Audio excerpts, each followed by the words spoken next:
नमस्कार विद्यार्थी मित्र मैत्रिणींनो, कसे आहात? मजेत आहात ना? ज्ञानेश्वर विद्या मंदिर या शैक्षणिक संकुलामध्ये तुम्हा सर्वांचं स्वागत आहे.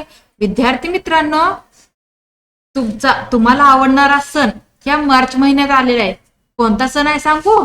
तर तो आहे रंगपंचमी. बरोबर आहे ना? आनंदाचा रंगीत सण. तर आज आपण या रंगपंचमी सणाची माहिती पाहूयात.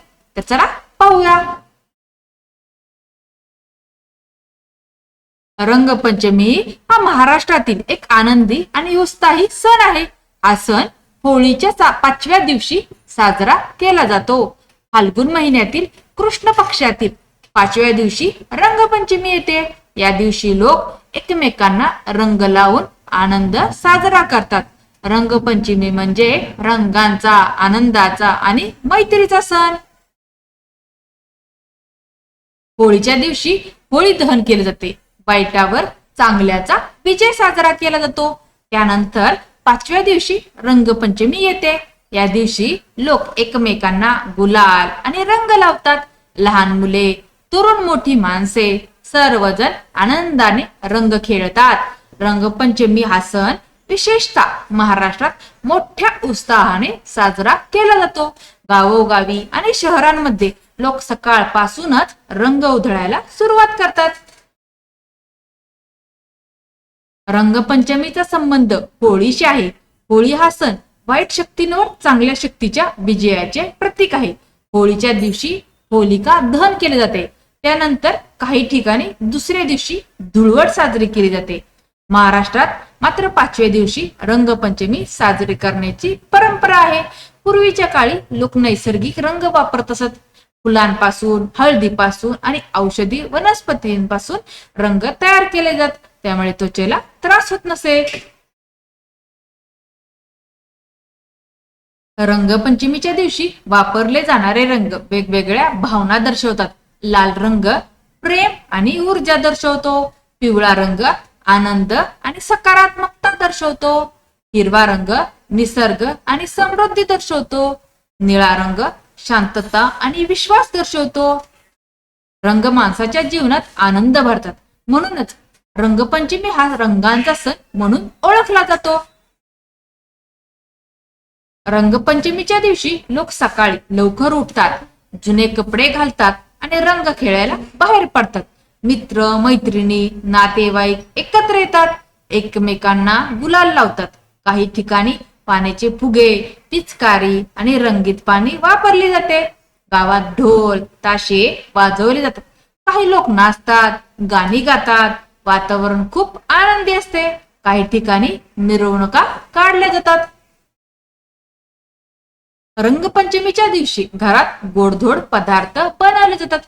पुरणपोळी, करंजी, लाडू, शेव, चिवडा असे पदार्थ तयार केले जातात. पाहुण्यांचे स्वागत केले जाते. रंगपंचमी हा फक्त रंगांचा सण नाही, तर तो सामाजिक एकतेचा सण आहे. या दिवशी सर्व भेदभाव विसरून लोक एकमेकांना रंग लावतात. श्रीमंत, गरीब, मोठे, लहान असा भेद केला जात नाही. सर्वजण एकत्र आनंद साजरा करतात. हा सण आपल्याला शिकवतो की जीवनात आनंद आणि मैत्री महत्वाची आहे. आजकाल बाजारात रासायनिक रंग मिळतात. हे रंग त्वचेला आणि डोळ्यांना हानिकारक ठरू शकतात. त्यामुळे शक्यतो नैसर्गिक रंग वापरले पाहिजेत. फुलांपासून तयार केलेले रंग सुरक्षित असतात. पाण्याची बचत करणेही महत्वाचे आहे. जास्त पाणी वाया घालवू नये. कोरड्या रंगांनीही रंगपंचमी साजरी करता येते. शाळांमध्येही रंगपंचमी साजरी केली जाते. विद्यार्थी एकमेकांना थोडासा गुलाल लावतात.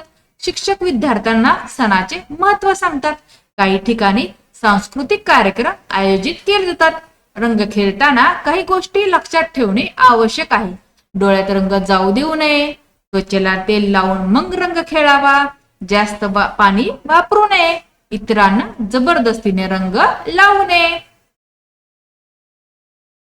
गावात रंगपंचमी साध्या पद्धतीने साजरी केली जाते. ढोल ताशे आणि पारंपरिक गाणी यामुळे वातावरण आनंदी होते. शहरांमध्ये मोठ्या प्रमाणावर रंगोत्सव आयोजित केले जातात. काही ठिकाणी संगीत कार्यक्रम आणि नृत्य कार्यक्रमही होतात. रंगपंचमी आपल्याला आनंदाने जगण्याचा संदेश देते.